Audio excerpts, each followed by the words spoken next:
G'day everyone, let me show you 5 techniques to color correct your images in Photoshop. My name is Hoy, and in this video, I'll show you a range of techniques to color correct or remove a color cast from your images. Because there's no one single best method, knowing your options can be a big time saver. In this video, we'll go through auto color, match color, the Colorise filter, the blur and overlay technique, and curves. If you want to follow along, the links to the images are in the description. So here I've created a file where I have 4 images that will be color correcting. These are in the originals folder here, and I've organized them into the folders based on the different techniques that we'll use. We'll go through how to use each of the techniques first and then compare all of them at the end. Now keep in mind that applying color adjustments is only the starting point. We've got the whole Photoshop arsenal to make further adjustments like blend modes, brightness levels, opacity, etc. But for the purposes of this tutorial, we won't go in depth into those, as that would be a full course in itself. Let's start off with the original images so we can understand what our starting point is here. I've got 4 images under my originals folder. The first one is streetscape here. Second one is a model sitting on a chair in a stream of water. The other one is a model as well with a strong color cast over her. And the last one is a room that has a very strong blue cast. Let's start off with the streetscape.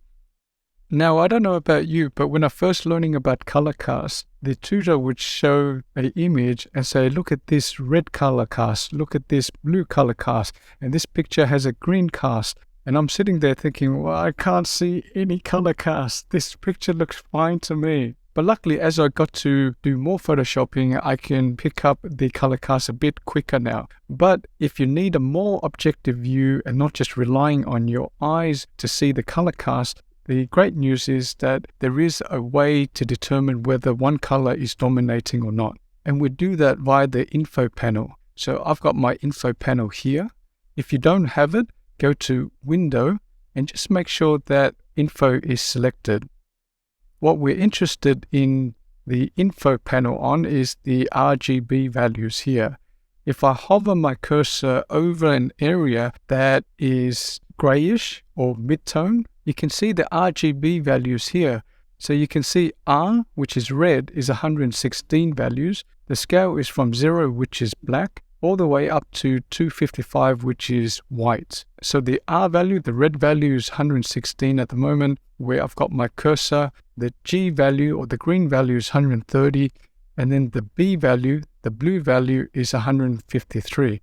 You can see that the blue channel is a bit stronger because on a scale of 255, blue is at 153, which is higher than the red and green channels. So if you don't want to rely on your eyes to pick out which colors are dominant, you can use this nifty trick. I'm going to close the info panel here, and let's start off with the auto color options. So I'm going to turn off the visibility here, and I'm going to use the first one as the example. Generally, I work non-destructively, which means that I want to preserve the original image and then apply effects on top of that in case I need to change it later. The alternative is to make changes directly onto the image, but then I can't change any of those settings later. You can work non-destructively either through a smart object or adjustment layers. Now with the auto color option, which we're going to walk through, we can make a smart object out of this, but it really doesn't matter because it doesn't give you any options to change the values later anyway. But I just want you to keep the non-destructive workflow in mind for the other options. To use the auto color option, let's go to Image and Auto Color. And it's as simple as that, one click. Isn't that great? I'll go through what algorithm the auto color option uses when we get to the curve section, because it's in the curve section that we see the different types of algorithms available. Trust me, I'm not just purposely leaving that to the last so it can stick around. I'm going to use the same auto color changes to the rest of the images and see you back here when we get to the next technique.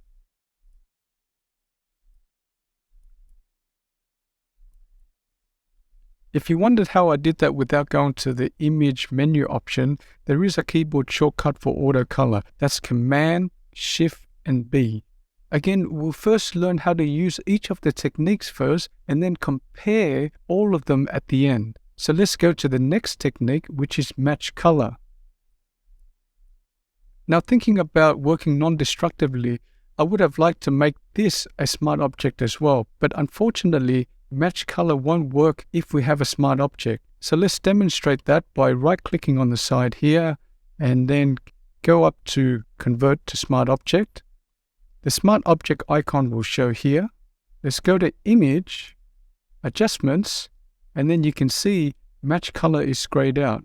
So let's undo that Smart Object by pressing Command Z on our keyboard and go back up to Image, Adjustments, and Match Color. Now, match color has a number of options. The most useful of them, and the one that we're going to use for this scenario, is this option here. And what Neutralize does is that it finds the gray point or the midtones of the images and then adjust the rest of the image based on that neutral tone. This will adjust the contrast as well as any color cast. So with Preview selected here, I'm just going to press on Neutralize, and you can see the effect on the left.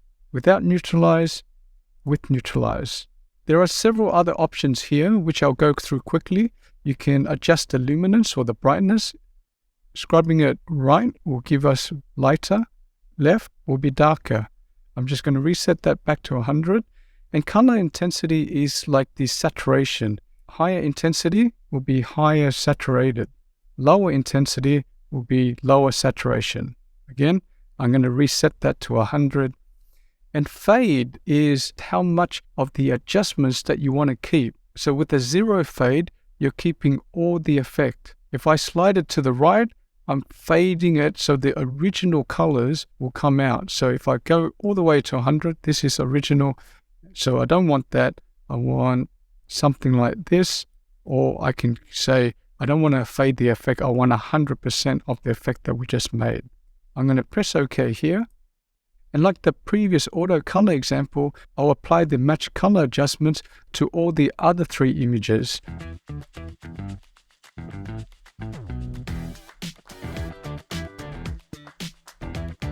The next technique uses the Colorise filter from the Neuro filters. I'm going to turn off the visibility of this layer and turn this layer on. Let's expand this and start off with the first image. I'm going to click on that and go to Filter, Neuro Filters. Now the filter that we want to use is this Colorise filter here. I've already downloaded it, so I've got an on and off option here. If you haven't downloaded it before, you get a cloud options like this, which invites you to download it first. After you download it, just turn this on.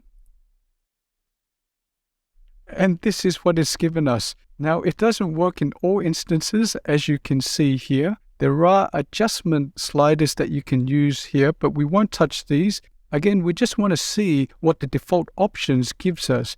If you want to change any of these settings here, you can obviously slide it to the right or left for more saturation, less saturation, more cyan, more red, etc., etc.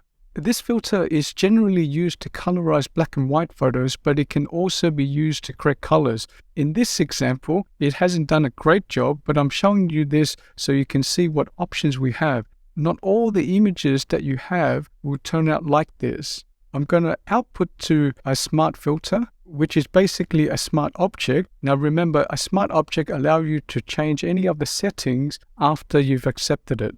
Now the Colorise filter hasn't necessarily done a great job for this image, but it really depends on your image.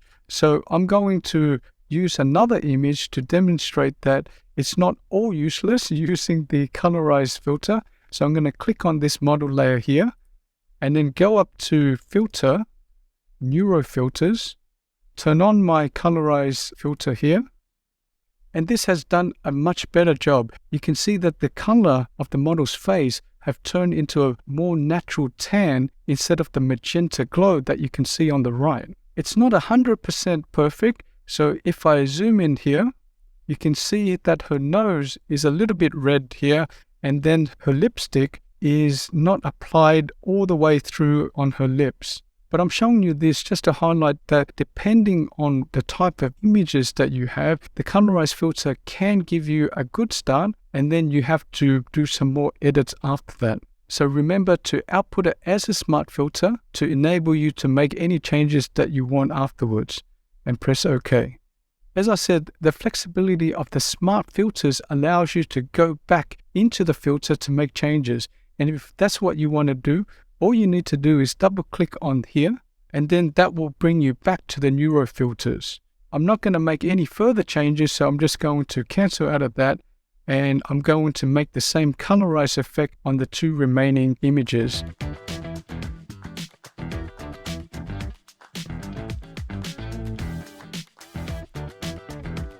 Now the next technique is the blur and overlay technique. I don't know what the formal name of it is, so I'm just going to call it the blur and overlay technique. I'm going to switch off the visibility of this layer and then turn this layer on. This is a manual technique, so what we'll do is make a copy of your layer by pressing Command J. The next step is to blur the image so we only have one color. To do that, we'll go to Filter, Blur, and Average.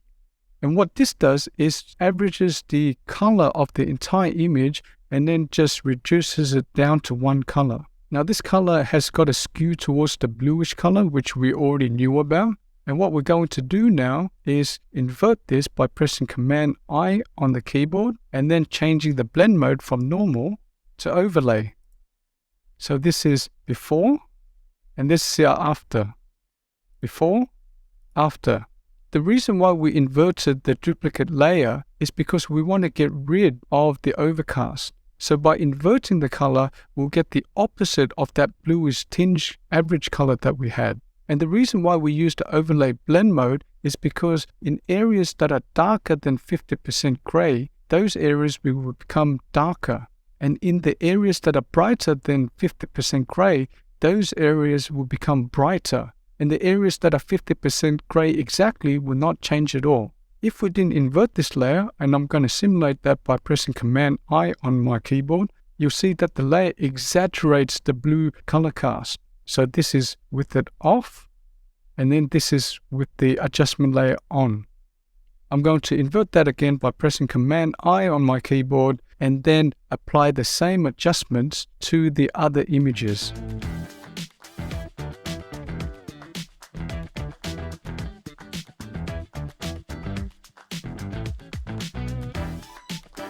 The last technique is curves, so I'm going to turn off the visibility of this layer and then turn on the curves layer. There are 2 ways of making a curve. One is to make it as an adjustment, and the second is to make it as an adjustment layer. I know, you're wondering, they sound exactly the same. What is the difference? Now, an adjustment as opposed to an adjustment layer makes the changes directly onto your image. So if you want to be able to make changes to the settings later, make sure you make it a smart object first. So let's just do that by right-clicking on the empty area, go down to Smart Object, go to Image, Adjustments, Curves. And the Curves dialog box will show up.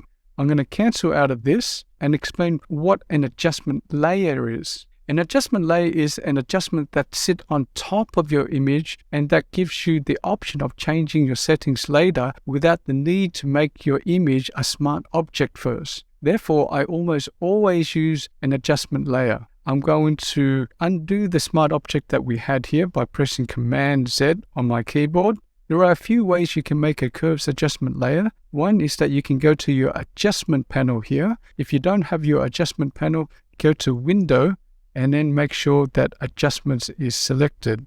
Once you're on the panel, you click on this icon here, and that will bring up the curves adjustment layer here. I'm going to delete that and show you the other way. The other way is using the adjustment layer icon here and go up to curves here.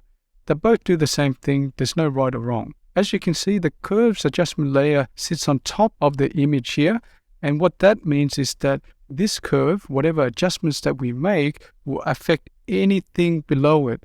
The streetscape, the Model 2, etc. So if you want to only confine the curves adjustment to the image directly below, you have to clip it. There's a few ways to do that. You can click this icon here from your properties panel, and that will give you this down arrow here. The other way is a keyboard shortcut. So I'm going to disable this clipping mask here and just do the keyboard shortcut, which is Command Option G, and that will give you the same thing. The other technique is a combination of the mouse and keyboard. So let me just disable that again and hover your mouse between the two layers here. Press Option on your keyboard and your cursor will change to this icon. Once you have that icon, click once there. I'm going to enlarge the properties panel a bit so you can see what I'm doing. And the great thing about the curves adjustment layer is that you have the option of doing an auto adjustment or a manual adjustment. I'm going to show you both, starting with the auto option. Now there is a button here called auto. Let's click on that and see what happens. It has automatically changed the image to what it thinks it's best. But then the question is, well, what algorithm did it use? Can we adjust that? And the answer is yes. So if I press Option on my keyboard and press this auto button here, I will get these auto color correction options menu. You can also get to it by clicking on these three dashes here and then go to auto options. So the algorithm that it uses was enhance brightness and contrast. And what that does is that it analyzes the pixels and performs a content-aware adjustment. It will adjust the contrast, but it doesn't affect the color balance. If you look at what's happening to the curve here, the curve on the left-hand side represents where the shadows are, and then the curve on the right-hand side represents the highlights, the bright areas. So by reducing the curve down in the darker areas, the image will be darker here. And then around about the midtones, it has increased the brightness levels of the midtones here, which is why you see such a contrast. If you don't like what the automatic algorithm did, there are also other algorithms that you can select. Let's go through it one by one. The first one is enhance monochromatic contrast. And what that does is that it clips the channels identically and increase the contrast while preserving the color. So what does that mean? I'm going to press OK here and just analyze the channels. So here it's clipped the colors here. So this is the red channel and it's made the bright reds a little bit brighter. If I go to the green, it would do exactly the same. Blue, exactly the same. Let's go back to our auto options here and then select enhance per channel contrast. And what that does is adjust the red, green and blue colors individually. And it makes sure that each color channel has the best balance between light and dark tones. So if you use this, you will change the color balance. So again, let's look at what it's doing per channel. I'm going to go back to the red channel here. You can see that it's clipped the red here. And if I go to the green channel, it's clipped it here as well as here.